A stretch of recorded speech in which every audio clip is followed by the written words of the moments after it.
Catherine Bernardo emosyonal sa naging desisyon ni Robin Padilla.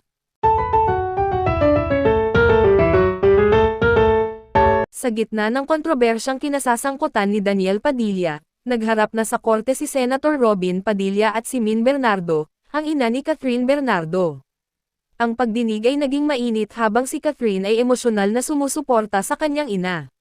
Narito ang ulat. Nagharap sa korte si Senator Robin Padilla at si Min Bernardo, ang ina ni Catherine Bernardo, kaugnay ng kontrobersyal na kaso laban kay Daniel Padilla. Ang harapang ito ay naging emosyonal para sa lahat ng mga naroroon, lalo na kay Catherine. Sa unang pagkakataon, nagharap sa korte si Senator Robin Padilla at si Min Bernardo. Ang korte ay napuno ng media, mga taga-suporta, at mga tagahanga ni Catherine Bernardo. Si Catherine ay dumating kasama ang kanyang ina, bakas sa mukha ang bigat ng sitwasyon. Sa kabilang panig, si Senator Robin Padilla ay dumating kasama ang kanyang legal team. Naging maingay ang paligid bago magsimula ang pagdinig. Si Min Bernardo ay matapang na humarap kay Robin, ngunit halatang emosyonal. Narito ako upang ipaglaban ang hustisya para sa aking anak, sabi ni Min sa kanyang opening statement. Si Robin Padilla naman ay nanindigang wala siyang ginawang masama. Ang batas ay dapat manatiling patas para sa lahat, pahayag niya.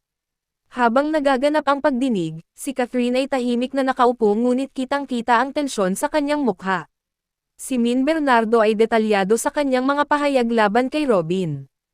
Ang paggamit ng kapangyarihan upang impluwensyahan ang hustisya ay hindi katanggap-tanggap, dagdag niya. Si Robin ay mariing itinanggi ang mga akusasyon laban sa kanya. Ako ay nandito upang ipagtanggol ang aking pangalan at prinsipyo, ani Robin. Sa puntong ito, si Catherine ay hindi na itago ang kanyang emosyon. Napaluha siya habang naririnig ang mga pahayag ng kanyang ina. Ang abogado ni Min ay naglabas ng ebidensya na umano'y nag-uugnay kay Robin sa kaso. Ayon sa ebidensya, may ilang opisyal na naiimpluwensyahan umano ng senador. Si Robin ay mariing tumutol at sinabing ang mga paratang ay walang basehan. Hindi ko kailanman ginamit ang aking posisyon para sa hindi patas na paraan, aniya. Sa kabila ng kanyang pagtanggi, ang korte ay nagpatuloy sa pagdinig ng mga ebidensya. Si Min Bernardo ay naging emosyonal habang sinasabi ang epekto ng insidente sa kanilang pamilya. Ang pamilya namin ay nagdurusa dahil sa ginawa ni Daniel at sa impluwensyang ginamit para protektahan siya, ani Min. Ang pahayag na ito ay nagdulot ng tahimik na paghagulhol ni Catherine sa likuran. Sa panig ni Robin, ang kanyang abogado ay nanindigan na ang mga paratang ay hindi totoo.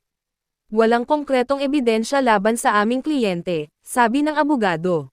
Gayunpaman, ang hukom ay nagpahayag ng interes na tingnan ang lahat ng ebidensyang ipresenta. Sa panig ng korte, nanatiling neutral ang hukom habang sinusuri ang mga argumento ng dalawang panig.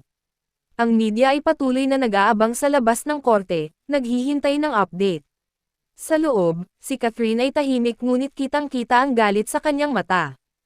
Ang laban na ito ay hindi lamang tungkol sa aming pamilya kundi sa lahat ng mga naghahangad ng hustisya, sabi ni Min. Si Robin ay muling nagbigay diin sa kanyang kawalang sala. Ako ay isang public servant, at kailanman ay hindi ko nilabag ang tiwala ng publiko, ani Robin.